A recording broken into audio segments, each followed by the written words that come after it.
Lugares Comuns, com cientista PhD e podcaster Altair de Souza. Altair, pesquisas apontam que existem mais diferenças entre os cérebros de homens do que cérebros de homens e mulheres.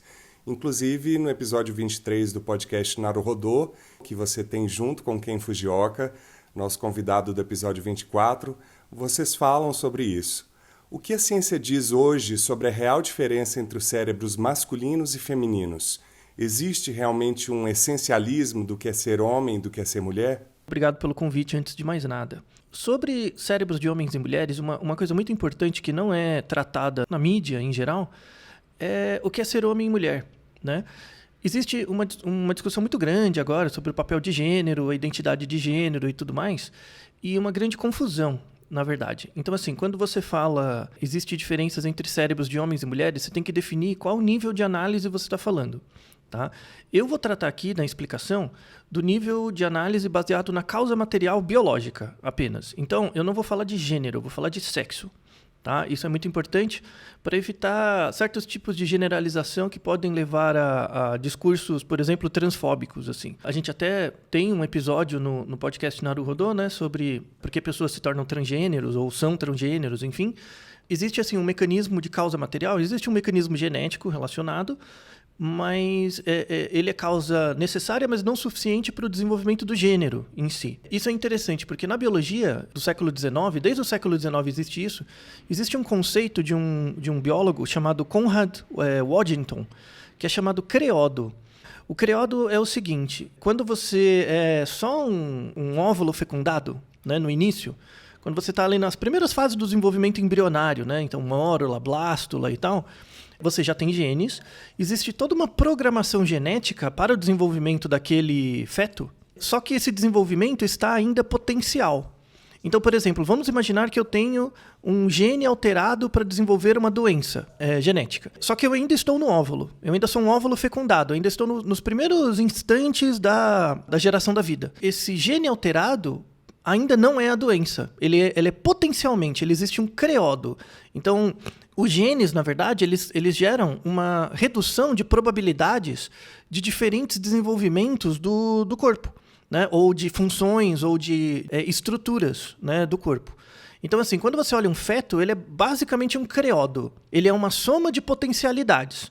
Essas potencialidades vão se substanciar a partir do momento que o feto consegue se desenvolver e depois, quando ele nasce, e depois ainda na interação com o ambiente. Então esse conceito de creodo é muito importante para separar, por exemplo, quando a gente vai falar de cérebro de pessoas do sexo masculino e do sexo feminino. Independente de sexo, gênero, identidade de gênero, você pode dividir todos os Homo sapiens, todas as pessoas, em dois grupos.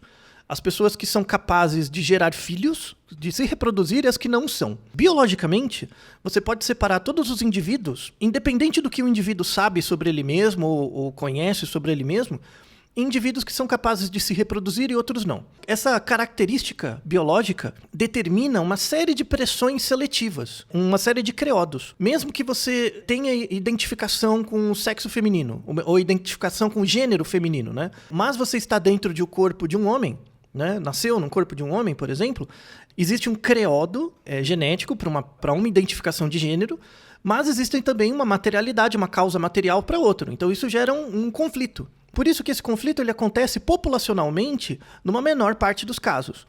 Na maior parte dos casos é esperado que haja uma consonância entre sua identidade geral de gênero e o seu sexo biológico. Em relação ao cérebro, é uma coisa um pouco parecida. Temos diferença, sim, entre cérebros de pessoas do sexo masculino e do sexo feminino. Existe essa diferença, sobretudo pela ação de hormônios. As diferenças se dão no volume de algumas áreas cerebrais em relação a outras, mas o mais importante não é a diferença, na verdade. Porque uma coisa que a gente foca muito, né, nos estudos de psicobiologia é que diferença não necessariamente pressupõe vantagem.